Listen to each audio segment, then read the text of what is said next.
Bueno, listo. Esta es ya la sesión. Vamos a...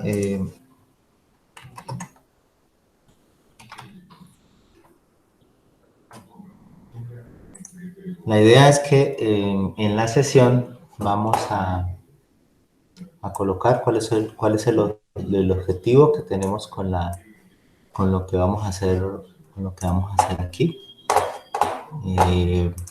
Voy a escribirles aquí los objetivos para que los tengamos en cuenta. Entonces vamos a colocar aquí abrir otra vez la misma que tengo que abrir. Una nota para que ustedes lo tengan en cuenta al momento de que finalicemos la sesión, pues hagamos una verificación de que sí, pues digamos que vamos a cumplir con eso que queremos cumplir. Entonces los objetivos de la sesión son los siguientes. Entonces, el primero, vamos a tratar de responder unas preguntas, ¿sí? Vamos a tratar de responder unas preguntas alrededor de las temáticas del IoT. La primera pregunta está relacionada, ya hemos visto los principales conceptos, entonces eso lo vimos la sesión pasada, cuáles son los principales conceptos de la IoT. Entonces, digamos que quiero volver a hacer énfasis en esos conceptos, si los hemos podido tener claros o no. Entonces, ese sería el primero. La segunda pregunta es ¿cuál es la evolución natural de la IoT? Y cuando digo natural es porque ya ha habido una evolución en el campo de la IoT y a dónde se espera que este campo de investigación y de aplicación llegue a evolucionar. La otra pregunta que quiero que tengamos allí clara en lo que vayamos a ver hoy es ¿por qué debemos incorporar semántica a la IoT? Entonces vamos a mirar por qué hay que empezar a trabajar con la web semántica y con los conceptos de la web semántica, y hoy en día incluso estamos hablando de la web semántica de las cosas. El otro es, cuando aparece la web semántica, aparecen unos conceptos importantes. Entonces, hay un concepto importante, es que es un Smart Thing. Realmente estamos hablando de Smart X, como lo dijimos en la otra sesión, pero el Smart Thing como tal es un núcleo bastante importante de lo que es ya esta arquitectura. De lo que sería la arquitectura de la web de las cosas. Y cuando aparecen estos Smart Things y se conectan con otros objetos inteligentes, entonces allí tenemos que nos aparece un enfoque arquitectónico. Entonces, ¿cuál es la arquitectura en general? Después vamos a mirar con mayor especificidad la arquitectura general de la IoT. Cuando nosotros estamos hablando de incorporar ya esta arquitectura y de incorporar semántica, entonces hablamos de otro concepto. Lo vamos a ver aquí a nivel de concepto, pero después lo veremos a mayor profundidad cuando estemos un poco más adelantados, que es el contexto y cómo se aplica a la IoT. Ese es el otro elemento importante para cuando estemos nosotros desarrollando aplicaciones para el Internet de las cosas. Y finalmente vamos a hablar de cuáles son los retos actuales para crear la IoT. Bueno, y antes de esos retos hay que hacer una diferenciación. ¿Cuál es la diferencia entre IoT y WT? Entonces ahí ya entraríamos a hablar de que hay una diferenciación de cuando estamos hablando con objetos que están conectados a la internet y cuando esos mismos objetos ya se encuentran conectados a la web de las cosas. Entonces, digamos que al final de la sesión yo espero preguntarles a cada uno de ustedes, hacerles la pregunta y espero pues, que ustedes me contesten esa pregunta y me den algunos ejemplos y me la complementen. Entonces, yo pensé que les estaba compartiendo pantalla. Yo pensé estaba Me escribiendo las preguntas ahí en el chat. Sí, las estaba escribiendo precisamente para que las miraran. Y igual ya se las compartí ahí al chat. Voy a empezar a compartir la pantalla. Qué pena, olvidé compartir pantalla. Pero bueno, no fue mucho el daño.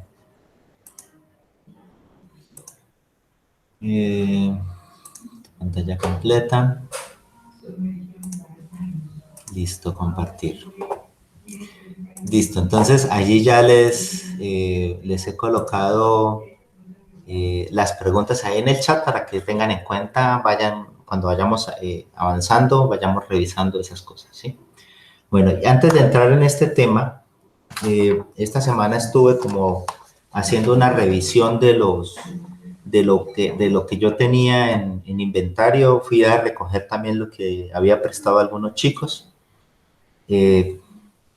Aún me hacen falta, recogí ya algunos kits que tienen que ver con ESP, ya tengo unos kits con ESP, con protoboard, con unos 2, 3, 4 cablecitos, LEDs, potenciómetro, cable de datos, esos ya los tengo completos. Sin embargo, la idea es después poder trabajar con los dispositivos Grow para no estar conectando todos siempre con cablecitos, pero parece ser que no tengo todos los HAT, es decir, todas las plaquetas, la placa que se le coloca encima para que fácilmente se le pueda conectar posteriormente los otros dispositivos. Entonces, tengo poquitos HAT, pero en el chat que estuve mirando en el chat, cuando ustedes me comentaron de lo que les hacía falta, por ejemplo aquí lo que es Manuel, Julio César, Osvaldo y Laura me comentaban de que ellos sí requerían el apoyo del dispositivo, ¿cierto? Entonces estamos hablando de 1, 2, 3, 4 de los que colocaron allí como su interés en poder ser apoyados con el dispositivo que nosotros tenemos acá. No quiere decir que los otros que no escribieron ahí ya no tampoco. Pero digamos que precisamente me estoy reuniendo y lo primero que voy a hablar con ustedes es sobre eso. Entonces, el primer kit va a ser es con esta plaquita, con la plaquetica de la ESP. De ese ya tengo 7 cajitas. Los primeros talleres se pueden hacer con la ESP o se pueden hacer con la Arduino, o sea, eso no tiene ningún inconveniente de que se haga uno con otro. Preferiblemente empezar con el ESP, Y para poder utilizar los sensores Grow, necesitamos lo que se conoce como un hat para el Grow. Entonces, por ejemplo, este sería el hat que se le utiliza, que se le coloca a la plaquetica del ESP, y entonces aquí ya podemos conectar nosotros todos los sensores Grow. Si lo estuviéramos haciendo con Arduino, entonces con Arduino también viene un hub para el Arduino. Entonces tenemos la plaquetica aquí del Arduino y aquí encima de la plaquetica del Arduino colocamos el HAT y aquí se colocan todos los sensores que tienen que ver con el Grow también. Y para la Raspberry sucede algo similar. Para la Raspberry, pues aquí lo que les estoy mostrando es la Raspberry y aquí arriba ya viene el HAT para la Raspberry. donde se le conectan directamente lo que son ya los sensores. Entonces, des en cuenta que yo tengo aquí ya un proyecto, lo tengo aquí ya pegadito y no tengo conexiones de cables. Son sensores pegados a la tarjeta del HAT de la Grove sobre la Raspberry, que sería lo mismo conectar todos estos sensores, ya sea al Arduino o conectarlos al ESP. La idea es que para la otra semana, que ojalá ya tengan ustedes los kits, comencemos con el primer taller. Y hay que instalar el Platformia, hay que instalar el Platformia, hay que instalar el Visual Studio Code, instalar el Platformia para poder empezar a hacer los proyectos. Entonces, si nos queda algo de tiempo, pues revisamos cómo se hace esa instalación. Si no, entonces la idea es que ustedes se adelanten a eso e instalen el Visual Studio Code y el Platform. Bueno, la semana pasada nosotros revisamos una de las primeras lecturas, que fue esta lectura, y vimos los principales conceptos que están relacionados con la IoT. Y como les comenté, había seleccionado esas lecturas porque me parece que son las lecturas clave para ir subiendo en esta parte de los conceptos e ir integrando cada vez con mayor complejidad los conceptos que fueron apareciendo mientras iba evolucionando el IoT. Entonces, hablamos de que cuando la ITU hizo su reporte en 2005, obviamente ya se llevaba más o menos unos 5 años, un poquito más, hablando de esta nueva Internet, Internet de las cosas conectadas. Y aquí la ITU lo que hizo fue recoger toda esa información y como darle ya el aval oficial a esa denominación de Internet de las cosas y cuáles eran sus principales características. Entonces hablamos de que la ITU hablaba de 3 dimensiones, que en la Internet de las cosas se puede mover en esas 3 dimensiones, en una conexión en cualquier tiempo, una conexión en cualquier lugar y una conexión con cualquier cosa. Entonces, y allí dimos unos ejemplos de cómo se trabajaba en esas diferentes dimensiones. Luego hablamos de la primera tecnología que apareció, que dio la posibilidad de que nosotros pudiéramos conectarlos a los objetos físicos, que fue el RFID. Comentamos que ese RFID son unas etiquetas que hoy en día hay diferentes tipos, pero en últimas es una gran antena que se conecta a un pequeño circuito que puede ser pasivo o puede ser activo y que cuando se pasa a un lector, esa antena se energiza y puede simplemente enviar un código o incluso tener almacenada más información y enviar esa información. Con ese elemento pudimos colocarle códigos únicos a los objetos e identificarlo de manera única y después comenzar a generar algún tipo de interacción con los objetos del mundo real y mandar esa información a la web y comenzar a generar servicios. Los principales servicios que se generaron allí fue el servicio de tracking de productos, o sea, las grandes empresas para poder hacer un traceo por la línea de producción donde van pasando los diferentes productos. Hablamos también algo del contexto, ¿sí? Que es importante que los objetos y los sensores y los actuadores que le coloquemos a los objetos puedan adquirir algo de contexto y el contexto tiene que ver con la información que se tiene alrededor de todo lo que existe, ¿sí? No solamente la información de lo que capturan, de lo que están sensando, sino tener la información de cuál es el usuario, cuáles son las necesidades de ese usuario y por qué está haciendo esas mediciones o el objetivo de la medición. Sin embargo, también encontramos al final que hay unos retos y ahí se hablaba de diferentes tipos de retos como la escalabilidad, la estandarización por la heterogeneidad profunda, una innovación muy rápida de nuevas aplicaciones y digamos, el reto más grande que nosotros podemos encontrar que tiene que ver con la parte de seguridad y privacidad. Entonces, eso, a rasgos generales, fue lo que nosotros vimos allí. ¿Sí? Entonces, si entramos aquí a la otra lectura, la lectura que habla, es un artículo que habla de la evolución de la Internet de las Cosas, está escrito por Casaleggio Associati. Entonces aquí vamos a ver unos conceptos de cómo ha ido evolucionando la Internet de las Cosas. Pero antes de ver este concepto, vamos a mirar algo en una presentación que tengo allí. Permítanme un segundo si las coloco. Recuerden que ustedes pueden interrumpir en cualquier momento, pueden hacer una pregunta. Como no estoy viendo la pantalla de si levantaron la mano o no levantaron la mano, pues entonces pueden hacer la pregunta interrumpiendo. ¿Listo?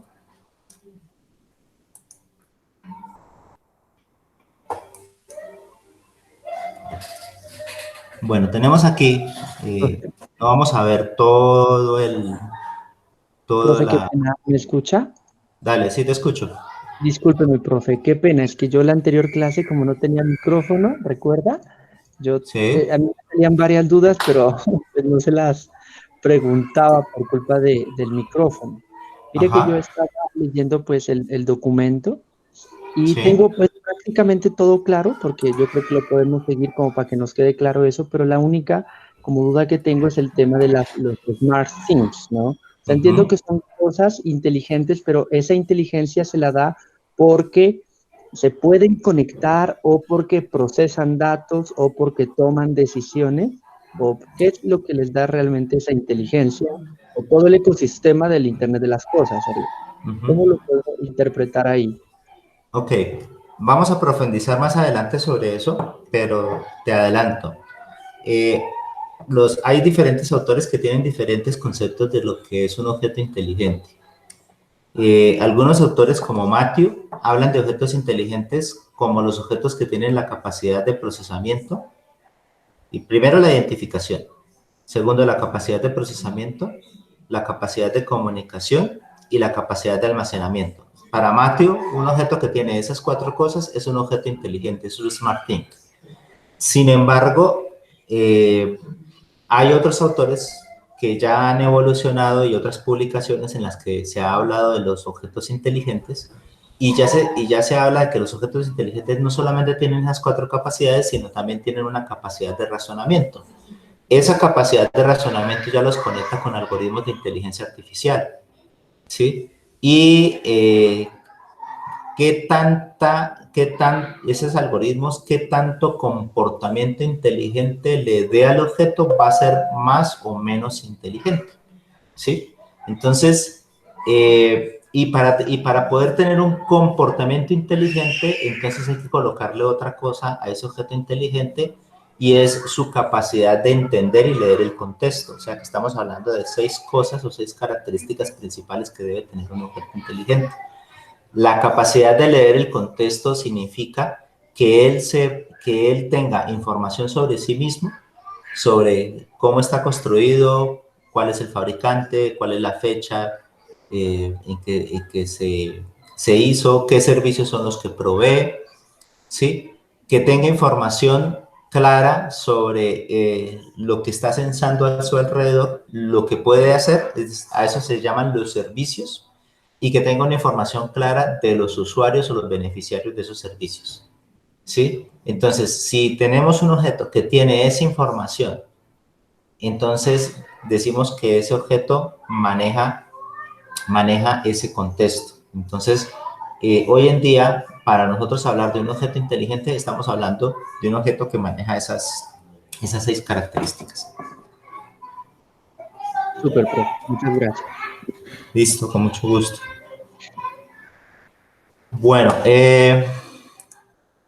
vamos a mirar aquí algunas cositas de esta diapositiva. No las vamos a seguir todas. Simplemente voy a tomar algunas cosas de las diapositivas para ir remarcando algunos conceptos que hemos visto en la lectura, pero que aquí ya están con mayor claridad, ¿sí? Entonces, vamos a mirar un primer concepto, porque hay varios conceptos de Internet de las cosas. Incluso hoy en día ya se habla de un concepto de Internet de las cosas pegado más a los objetos inteligentes. ¿sí? Pero digamos que uno de los conceptos que más, digamos, que más comparto yo es este concepto donde habla que la Internet de las cosas es, nosotros tenemos miles de millones de objetos que están conectados, ¿sí? A Internet y que ofrecen servicios inteligentes. Esto es importante porque nos está diciendo que los servicios son inteligentes y con lo que acabé de explicar acerca de los objetos inteligentes, ya se comprende que es un servicio inteligente. No es simplemente el objeto que da una temperatura, sino es que cuando alguien está pidiendo la temperatura, el objeto dice, ¿para qué la necesitas? Ah, es que necesito mirar el pronóstico de temperaturas del cuarto. Ah, bueno, entonces no te voy a dar la temperatura, te voy a dar un pronóstico de temperaturas de 24 horas. Entonces, eso es un servicio inteligente y sabe para quién se lo va a entregar, ¿sí? Personalizados, entonces, como conoce a quién va ese servicio, entonces entrega ese servicio dependiendo de las necesidades y de las preferencias de ese usuario. A eso es lo que se le conoce también como perfil de usuario y eso hace parte de lo que, de lo que los objetos deben conocer como contexto. Y también pueden llegar a ser públicos esos objetos. Ahora, ¿qué incluyen qué? Los servicios pueden incluir personas o deberían incluir personas u otros objetos, procesos que relacionan esas personas, esos objetos y los datos que se capturan. Entonces, esa es una de las definiciones más básicas y que me gusta compartir con respecto a la parte de la Internet de las cosas.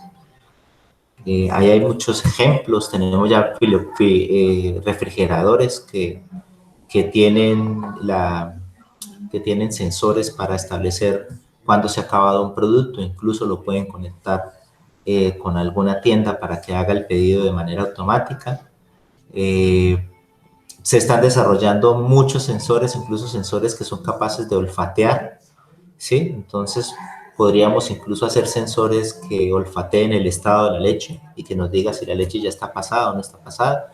Se están haciendo incluso impresoras de olores. Se están haciendo impresoras en las cuales tú haces un olor y la mandas a imprimir y la otra persona recibe el olor que el otro está generando. Obviamente está en prueba, ¿sí? En trabajo actual, pero se está trabajando ya en eso, ¿sí? Estamos hablando de una serie de electrodomésticos que dentro de pocos años van a inundar nuestras casas. Ya tenemos bastante comercial un electrodoméstico que se está vendiendo ya comercialmente, que son los barredores, ¿sí? Los barredores automáticos que pasan por toda la casa y que en todo momento van recogiendo el polvo que se va creando. Y todos los wearables que se están generando para que las personas puedan monitorar sus variables biológicas, ¿sí? Temperatura, pulso, etcétera, ¿sí? Y otro tipo de objetos que se están haciendo para que realicen servicios inteligentes. Bueno, de esto también ya hemos hablado, cuáles son todos los posibles escenarios de aplicación, ¿sí? En transporte es un posible escenario de aplicación donde podemos tener sensores conectados, incluso que se conecten entre ellos mismos y el día de mañana, pues con seguridad puede ser que ya no tengamos ni que manejar el carro, sino que va a ser más seguro que los mismos carros manejen ellos y que se comuniquen entre ellos. Eso evitaría tener incluso semáforos, porque pues si hay una conectividad completa entre todos los carros, pues para qué vamos a tener semáforos si ellos van a saber exactamente a qué velocidad tienen que ir, ¿sí? Todo lo que tiene que ver con los servicios de salud, pues, y la idea es poder reintegrar los servicios de salud pública. Ahí lo que se tiene es un problema de interoperabilidad de datos, es decir, no hemos podido resolver el problema de que tengamos un registro único de salud para las personas y ahora queremos meter más información acerca de los registros que se recogen a partir de estos wearables. Entonces, digamos que salvando ese problema, podríamos tener registros bastante detallados de las personas, pero viene el problema de seguridad, es lo que hemos dicho. Esta área es la que más se ha desarrollado, la que más se ha desarrollado es la área de Smart Home. Hay bastantes productos inteligentes, objetos inteligentes, como bombillas inteligentes, como cámaras, como estaciones de riego inteligentes, etcétera, que poco a poco se van a ir tomando pues los hogares y se van volviendo los hogares como más tecnológicos, ¿sí? Y habíamos hablado también esto de que podíamos arrancar con objetos inteligentes, podríamos arrancar y después pasar a casas inteligentes, después a hablar de campos inteligentes, incluso ciudades inteligentes. Entonces, este es un ejemplo de lo que sería una ciudad inteligente. Y después hablar de un mundo inteligente. Cada contexto donde se aplique un conjunto de objetos inteligentes se le llama un ecosistema, y podemos tener un gran ecosistema. Cuando ustedes hablen de ecosistemas de objetos o de la Internet de las cosas, en ese ecosistema van a existir absolutamente todos los objetos, tanto inteligentes como no inteligentes, que se hayan creado para pegarlos a los objetos o a las cosas del mundo real y para crear servicios. Entonces, dentro de ese ecosistema va a aparecer todos esos servicios. Y el gran problema que se genera allí es el problema ya después de interoperabilidad, porque es difícil conectar objetos cuando esos objetos son de diferente fabricante, utilizan diferentes protocolos de comunicación. Entonces ahí va apareciendo un problema que ya se ha ido trabajando durante los últimos años y ya hay unas soluciones. Sin embargo, aún siguen existiendo problemas. Profe, Dime. disculpe, tengo una preguntita. Dime. Quería saber si usted conoce, pues, en su experiencia, casos como éxito o universidades que apliquen el Internet de las cosas para educación o para aulas inteligentes, no sé. ¿Cómo se puede aplicar la Internet de las cosas para el tema de la educación? Sí, he visto bastante, he leído y visto, son proyectos solucionando o aplicándolas a cosas muy específicas y particulares. Por ejemplo, sé que se está utilizando mucho el tema del Internet de las cosas, sobre todo en los niños de básica primaria, para colocarles conceptos de robótica, conceptos de lógica y conceptos de matemática.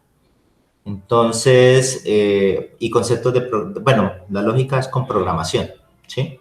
Entonces, se hacen pequeños proyecticos que tienen que ver con objetos y se utilizan tecnologías del Internet de las cosas como Arduino, RFID, ESPs, ¿sí? Y se hacen una especie de maqueticas o algún dispositivo en el que los niños interactúan con ese dispositivo y les ponen unos retos en los cuales, por ejemplo, les ponen retos espaciales en los cuales después el computador le da una realimentación, o les ponen retos de geometría en el cual el computador le da una realimentación. Por ejemplo, se están programando los objetos con Scratch. Entonces, a muchos niños en básica, primaria y secundaria se les está enseñando Scratch para hacer programación de esos objetos, y a la vez que van aprendiendo programación, van aprendiendo sobre cómo ir conectando las cosas. Y, por ejemplo, empresas como Lego, ¿sí? Han desarrollado líneas para precisamente inculcar conceptos de robótica. Entonces, hoy en día hay un kit por allí que lo compran para los chicos de secundaria, y ya vienen con módulos y digamos, elementos que se pueden encajar fácilmente y crear un brazo robótico, y pues ya viene una programación a muy alto nivel donde crean el brazo robótico y ponen el brazo a hacer diferentes cosas. A partir de todos esos elementos que han ido apareciendo, hay diferentes iniciativas en universidades y colegios. De por sí, en estos días veía en la televisión, en un programa, en un noticiero, estaban hablando de una profesora que les estaba enseñando con tecnologías a los chicos, digamos, era un semillero de investigación en tecnologías, y allí mostraban tecnologías precisamente de Internet de las cosas para que ellos hicieran como robotcitos que recogieran cosas o que siguieran un camino. Entonces, para eso es lo que yo he visto que se está utilizando mucho esta parte de la IoT y tiene bastante, digamos, posibilidades de generar una educación mucho más interactiva. Listo, profe. Muchísimas gracias. Ok, sí, si tú buscas, vas a encontrar allí muchos proyectos alrededor de eso. Bueno, ustedes recuerdan que les había hablado un poco de la computación ubicua y que la Internet de las Cosas era hija de la computación ubicua. Y hay un concepto relacionado a Internet de las Cosas que como ella es hija de la computación ubicua, debemos nosotros entender y tener en cuenta que lo que nosotros hagamos en Internet de las Cosas debe cumplir con eso de la computación ubicua. Permítame, yo me quito el audífono para poder colocarles aquí un corto video y que les llegue audio a ustedes.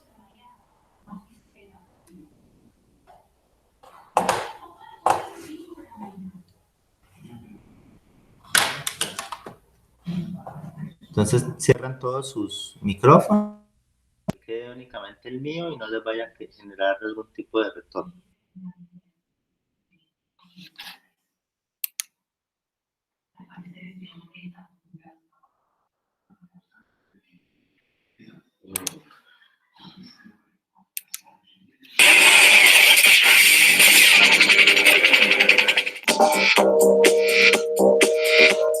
Muchas veces olvidamos que el objetivo principal de la tecnología es hacernos la vida más fácil y a veces nos volvemos completamente dependientes de ella. Ubicuo se refiere a estar presente en todos lados, esa facultad de ser prácticamente omnipresente.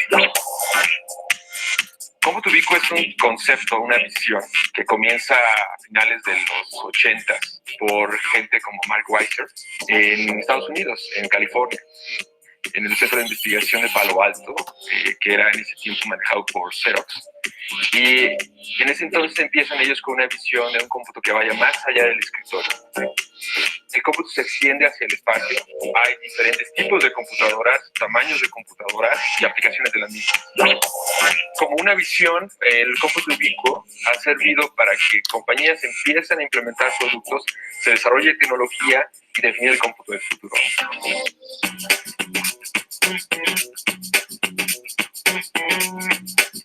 Para poder implementar tecnologías de cómputo ubicuo, los componentes van desde sensores que podrías requerir para poder detectar la presencia de dispositivos o de personas, cámaras que podrían estar utilizando reconocimiento de imágenes para poder procesar la información, introducirla al sistema, pizarrones digitales, tabletas, teléfonos celulares. Todo esto combinado te genera una infraestructura base sobre la cual puedes definir soluciones. Mucho de esto está basado en si es un cómputo ubicuo dentro de un espacio o es un cómputo ubicuo fuera de un espacio. Dentro de un espacio puede ser el caso de hospitales, el caso de cómputo ubicuo para el hogar, cómputo para oficinas. El caso de fuera sería pues aplicaciones que son más bien urbanas, que se basan en sistemas de geográficos de localización para integrar información de acuerdo al contexto en que te encuentres.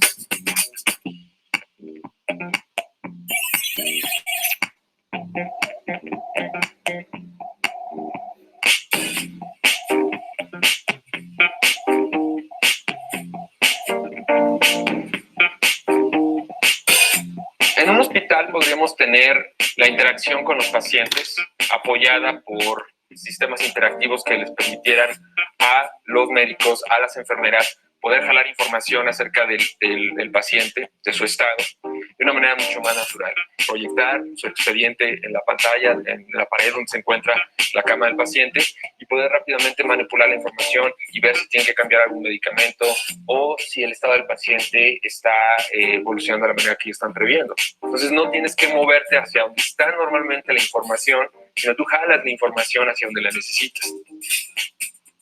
De la misma manera, si hay una situación de emergencia, se podría localizar rápidamente dónde está un especialista que pudiera atender esa necesidad, sin tener que andarlo voceando o tener que andarlo buscando a través de, digamos, un teléfono. Entonces, en un escenario de un hospital, tienes un ambiente donde la información ya por naturaleza está distribuida y la tecnología te puede ayudar a jalarla al contexto que tú la necesitas.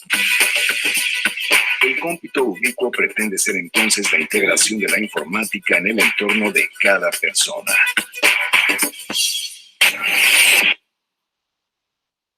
Ok, entonces mire que este video es cortico, pero trae unos digamos que, conceptos que me interesa mucho que ustedes tengan en cuenta cuando estamos hablando nosotros de IoT, ¿sí? Por ejemplo, voy a hacerles unas preguntas de acuerdo al video. Bueno, Osvaldo, ¿dónde está la información en el cómputo ubicuo? Ya, perdón, profe, es que tengo que activar acá el micrófono. Pues Tranquilo. verá, o sea, la verdad, según el video no vi exactamente en qué parte. En un momentico me distraje, pero el tema de la computación ubicua realmente me parece súper interesante. Entonces, en este caso, pues ahí usted nos explicó dónde se procesa, pero la información estaría en todos los lugares, ¿no? Y nosotros no seríamos conscientes realmente. Esa es la respuesta, la información está distribuida, ¿sí? Es decir, la información ya no está en tu memoria RAM, ya no está en tu computador, ya no está en tu celular, ya no está solamente centralizada en la nube, sino que la información está completamente distribuida, ¿sí? Entonces, ¿cómo accedes a la información? Pues va a depender de con qué del contexto, ese es el otro elemento, va a depender del contexto. Ahí mostraba, si estás en un hospital, pues entonces jalabas la información es el PC del médico, o si tienes una tableta, jalas la información hacia la tableta, o si estás sentado en una mesa, jalas la información hacia la mesa. Entonces, la información ya no está en ningún punto particular, la información está distribuida, ¿sí? Y la información llega de acuerdo a la necesidad que tú en ese momento estás pidiendo o la necesidad de información que tienes en ese momento, ¿sí? La segunda pregunta, ¿dónde están los dispositivos? Esa va para Laura. Cualquier objeto se puede volver un dispositivo, pues según lo que entendí con el video, ¿no? La chica coloca una tarjeta y la mesa se convierte ya en un computador, el espejo, hasta en la taza. Entonces, pues cualquier objeto se podría transformar, bueno, hasta en la pared creo que movían como un potenciómetro y demás. Entonces, cualquier objeto puede ser una interfaz para interactuar con la información. Eso, excelente. Quiere decir que desaparecen los computadores, los teléfonos, las pantallas, de pronto habrán alguno que otro elemento, pero ya la información va a estar en los objetos, en lo que nos rodea, ¿sí? Y entonces eso cae muy de la mano con lo que es la Internet de las cosas. Vamos a preguntarle a Julio César, ¿cómo son los servicios? En cuanto a cada persona, pues sería mejorar la accesibilidad de los servicios que tenemos. Como se veía para el hospital, pues él ya tiene el acceso a, a todo pues como el historial clínico, y si necesita otro especialista, pues no tiene que, por así decirlo, llamar al médico, sino que se comunicaría virtualmente por una tableta. Entonces, instantáneos serían en ese caso. Ok, entonces los servicios son de acuerdo al contexto, o sea, de acuerdo a la necesidad de ese momento, y los servicios serían inteligentes, ¿sí? No es un servicio solamente de notificación, la bombilla está prendida, la bombilla está apagada, no, estamos hablando de que los servicios son inteligentes, o sea que estamos en un entorno, en un ecosistema donde la inteligencia artificial también está distribuida, ¿sí? Está distribuida esa inteligencia sobre los mismos objetos también, ¿sí? Y finalmente aquí, a ver, Manuel Alejandro, El contexto, según lo que decía allí el investigador Víctor, el contexto donde podría estar en la computación ubicua, él hablaba de dos posibles escenarios. Sí, profe, pues él hablaba de un contexto, por decirlo así, como en lugares cerrados, donde el intercambio de la información es continuo y ayuda a facilitar de alguna manera la operación o las actividades normales que se ejecuten ahí. Y él, por ejemplo, decía de los hospitales, digamos, era el caso más simple de reconocer. Y había un segundo contexto que ya era una interacción con la ciudad como tal. Sí. O un contexto externo donde distintos tipos de información podían ayudar a la toma de decisiones, como por ejemplo qué ruta escoger. Ajá. O por ejemplo en Japón yo pude evidenciar que, digamos, uno como turista tiene una facilidad muy grande, simplemente coges una aplicación o vas a una especie de panel donde dices cuál es el sitio turístico al que quieres ir y te aparece toda la información de ruta del tren o los trenes que tienes que coger. Te dicen cuántas estaciones contar por si no entiendes el nombre de las estaciones. O sea, te dan un conjunto de información que te puede servir muy fácil para tomar una decisión de cómo llegar a un lugar en específico sin tener, digamos, la preocupación de perderse en el camino. Pues esos eran los dos contextos principales, profe. De acuerdo, gracias, Manuel. Sí, correcto. Son los dos contextos porque en un contexto cerrado normalmente la información es más personalizada y es más sobre un tema particular. En un contexto abierto, la información y los servicios tienen que adaptarse y tienen que, pueden manejar incluso diferentes dominios de conocimiento, pueden manejar diferentes servicios y se pueden utilizar con diferentes personas. Entonces, digamos que allí varía un poquito dónde se utiliza allí el contexto. Entonces, Carlos, al final concluían algo. ¿Qué concluían al final que qué era el cómputo ubicua? Pues como yo lo entendí, era básicamente disponibilidad completa para cualquier tipo de dispositivo, ¿no? Tener la capacidad de conectar lo que sea. Exacto. Y tener, bueno, al final, eso está muy bien. Al final decían, es llevar la informática al entorno de la persona. Es lo mismo que hablar de la disponibilidad completa de la información. Que es básicamente lo que, pues a mí el primer ejemplo que se me ocurre es el del watch, ¿no? Que es el que uno tiene siempre ahí a la mano y ya que prácticamente te da información de muchos factores de la salud. Por ejemplo, yo el que tengo me da información que la sangre, que la respiración, que el colesterol, bueno, un poco de vainas así. Ajá. Y está completamente interconectado, que es lo que hace básicamente el ecosistema de Apple, ¿no? Ellos han logrado como tener ya ese nivel de interoperabilidad a partir de todos los dispositivos. De acuerdo. Bueno, entonces, la idea es que como la Internet de las Cosas es hija de la computación ubicua, esas características que acabamos nosotros de terminar allí de este video son las mismas características por las cuales nos debemos nosotros preocupar al momento de crear dispositivos para el Internet de las Cosas.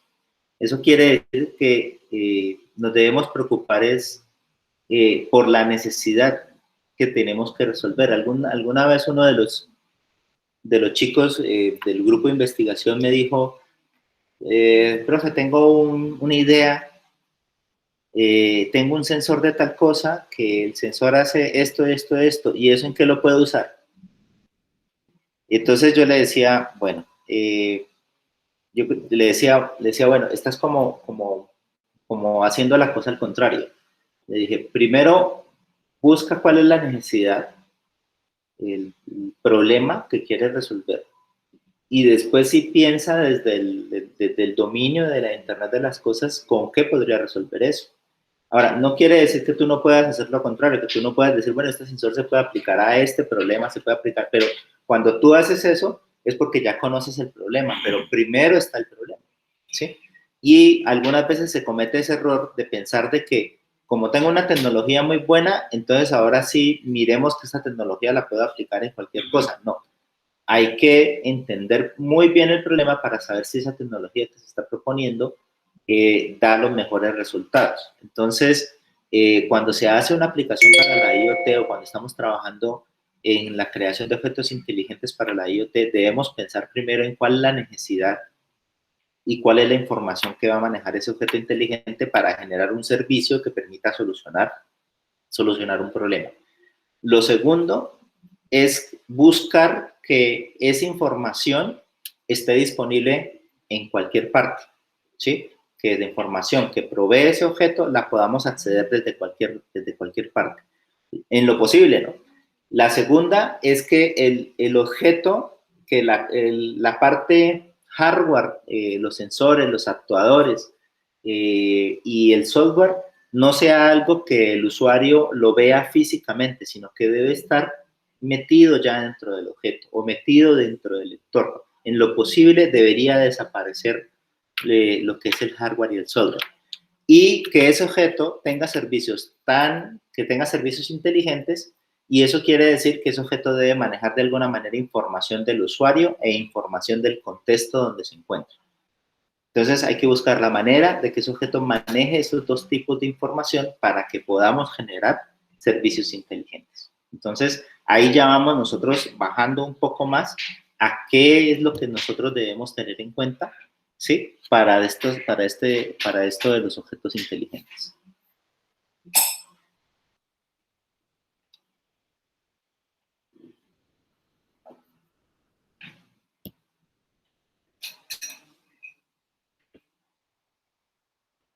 Vamos a ver aquí otro que va un poquito más lejos. Este se llama la web social de las cosas.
¡Qué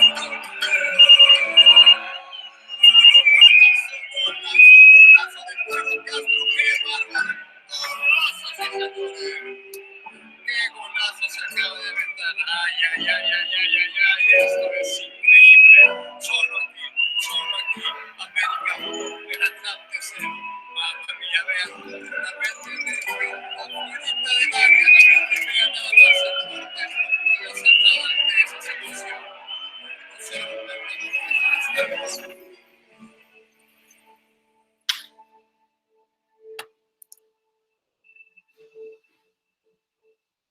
Bueno, estos son otros aspectos importantes que debemos tener en cuenta al momento de trabajar con la IoT.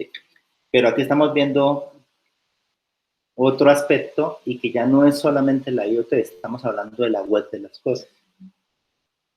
Nosotros hablamos de la web de las cosas cuando esos objetos que tienen un hardware, tienen un software y se comunican con la internet, ahora se comunican con servicios de la web. ¿Sí? Entonces, la web está más cerca de la parte de las aplicaciones y de la parte de los servicios. Entonces, estamos hablando de que los servicios de los objetos de la Internet de las cosas exponen servicios en la web y se conectan a servicios de la web. Entonces, allí estamos hablando del web de las cosas.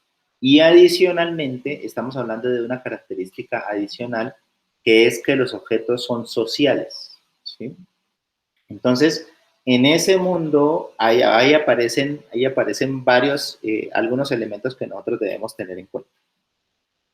Si se dieron cuenta que la casa, había un objeto que como que coordinaba un poco la casa, ¿sí? Un objeto central allí que era el coordinador de la casa, ¿sí? Y él tenía una capacidad y era la capacidad que se comunicaba con el dueño de la casa, ¿cierto? Y se comunicaba de una manera transparente. Entonces, a ver, Laura, ¿cuáles son las tecnologías que deberían desarrollar o deberían tener los objetos para poder hacer esa comunicación de una forma transparente y natural con las personas? Pues así que hasta le entendía como los emojis y demás. Yo creo que pues información sobre el usuario, muchísima información sobre el usuario Sí. para identificar las palabras como que comúnmente utiliza. ¿Qué más? Que sea como lo que decía anteriormente, profe, que debe estar en su entorno, ¿no? Que no sea pues una aplicación o algo súper desconocido, sino que él lo manejaba a través de un chat y pues nosotros estamos muy relacionados con ese tipo de métodos de comunicación. Bueno, ella tiene identificada la necesidad y el objeto conoce al usuario, o sea, es personal. Eso Sí. creería yo. Y estamos viendo allí unas tecnologías muy específicas, que es procesamiento del lenguaje natural. NLP, sí. Exacto. Porque es que, dése cuenta que él le decía, ya viene Sofía, y él entendió quién era Sofía, ¿sí? Sofía era la novia, y no le tuvo que decir, viene Sofía, ¿y quién es Sofía? No, ya sabía quién era Sofía, conocimiento del usuario. Segundo, le dijo en lenguaje natural, y él y la casa le pudo responder en lenguaje natural. Y hoy en día tenemos también incluso lo de no solamente texto, sino hablado, ¿no? Que ya ese reconocimiento pues está muy, muy evolucionado. Bueno, había otro elemento importante que podíamos identificar en ese video, y es que había una comunicación, dos tipos de comunicación. ¿Quién la pudo identificar? ¿Quién levanta la manita y me dice cuáles son los dos tipos de comunicación que habían allá? Pues como yo lo veo, era persona-máquina y máquina-máquina, ¿no? Exacto. ¿No? Entonces teníamos una comunicación que era cuando él estaba hablando con la casa, pero hubo una comunicación que se generó en los diferentes objetos de la casa. Entonces ahí tenemos una comunicación, lo que comúnmente se le denomina machine to machine, M2M. Y en ese tipo de comunicación quiere decir que no tenemos barreras de hardware, ni de software, ni de protocolos. Quiere decir que en esa interacción inteligente de web social de las cosas, nosotros ya hemos resuelto un gran problema de la Internet de las cosas. y es esa heterogeneidad profunda, ¿sí? Los objetos podrían ser de diferente fabricante, tanto el horno como la barredora, como el sofá, todos son de diferentes fabricantes, no necesariamente es un solo fabricante, y eran capaces de comunicarse directamente con el otro objeto. Incluso se veía que los objetos demostraban, ¿qué demostraban los objetos? Emociones, ¿sí? Cuando el sofá le decía a la barredora que pues, si podía refrescarlo un poco, la barredora le decía que no era el trabajo de él, el sofá se ponía un poco triste. O cuando se ponía contento el horno porque ya tenía que volver a cocinar. Entonces estamos hablando de que también hay otro campo de desarrollo, que es que los objetos proyecten emociones, porque es otra forma de comunicación. Y no estamos hablando solamente de emociones con los humanos, ¿sí? Estamos hablando de que ahí estaban incluso proyectándose emociones entre los mismos objetos. Y precisamente por eso es que ahora se están desarrollando muchos objetos que son, digamos, de tipo los robots o los asistentes. Lo que quieren es volver los objetos humanizados, humanoides, ¿sí? Y precisamente buscando que haya una comunicación emocional. Digamos que la comunicación de los seres humanos, es sabido que, yo no sé cuánto es el porcentaje, he escuchado o leído que entre el 80 y el 90% es más visual, de la emoción que tiene la persona, del gesto que hace, de lo que está proyectando, más que de lo que está hablando. Entonces, precisamente por eso es que en esta forma nosotros de educación perdemos un poco ese gran aspecto de lo que es la comunicación que nosotros tenemos sobre esa parte emocional, y eso no lo podemos perder en el desarrollo de esta área de trabajo de Internet de las cosas. Bueno, ¿quién me colabora con qué servicios de la web estaban conectados en el ejemplo del video?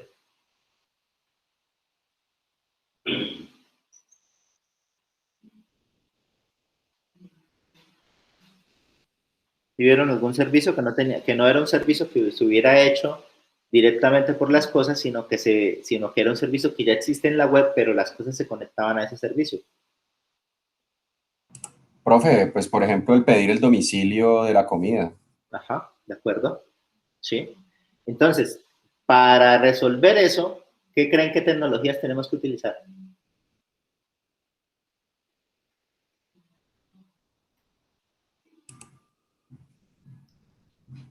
APIs de integración, profe. APIs, exacto.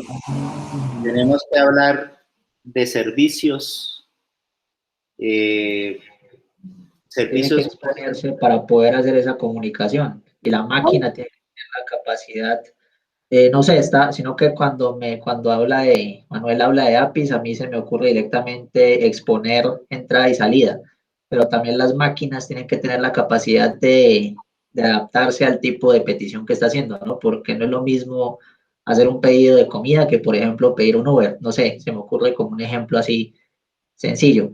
Entonces la máquina debería ser capaz también de reaccionar a ese tipo de solicitudes. De acuerdo. Hay dos cosas. Nosotros en la web que nosotros tenemos en este momento, tenemos una serie de servicios de diferente índole. Como tú lo has dicho, pedir de pronto un Uber, pedir comida, ¿sí? Y muchos de esos servicios nosotros los accedemos a través de una aplicación, normalmente es una aplicación móvil, ¿sí? Que está directamente conectándose a los servidores que generan el servicio.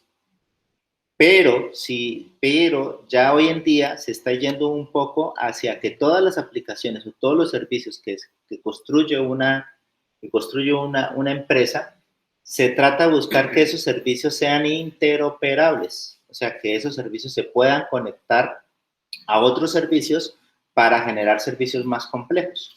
Entonces, eso está llevando a que se generen primero estándares de interoperabilidad de servicios y protocolos estándares de interoperabilidad de servicios.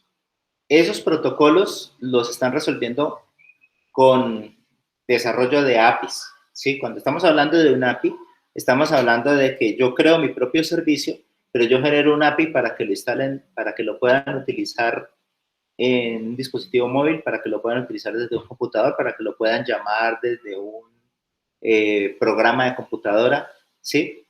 Y la interfaz tiene que ser en lo posible, digamos, lo más estándar posible para que o se haga el llamado directo o se haga a través del API, ¿sí? Entonces, muchas de las soluciones de la Internet de las Cosas se hacen con APIs desde los servidores o se hacen utilizando servicios web, ¿sí? Lo que se conoce como los famosos servicios web, donde esconden toda la lógica del negocio y tú sabes cómo usarlo, pero tienes que tener conocimiento sobre el servicio y cómo conectarte con ese servicio. Entonces, allá en ese otro extremo, también hay otro trabajo que se debe hacer con los desarrollos de la Internet de las Cosas. Profe, un ejemplo de servicio web sería, digamos, lo que hace AWS cuando pone SageMaker, TextExtract. ¿Esos son servicios web? Cuando hablamos, un servicio web es un servicio que está sobre las tecnologías de la web, ¿no? Sí. Pero cuando estamos hablando de que tú expones tu servicio a través de servicios web, estamos hablando de un protocolo que se ha desarrollado y avalado por la W3C para poder exponer los servicios y poder consumirlos, y que utilizan como protocolo de comunicación de datos, utilizan JSON o utilizan XML para transmitir y recibir los datos, ¿sí? Y entonces los servicios web están en esa parte de arriba. Por ejemplo, los celulares que nosotros tenemos, ellos casi que todos lo vemos allí y nos dicen cuál es el estado del clima en donde yo me encuentro. Me dice si está soleado, me dice incluso el pronóstico a un tiempo específico, y eso lo podemos obtener en los celulares, o lo vemos nosotros cuando en los computadores, en nuestro sistema operativo también lo vemos, o incluso nosotros podríamos consumir ese servicio. Eso es un servicio que ofrece AccuWeather.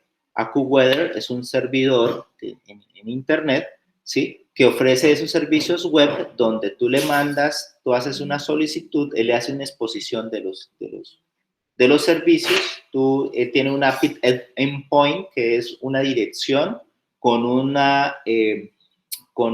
nombre de método, y le mandas la información de los parámetros, ¿sí?, en el mismo string donde se manda la dirección web.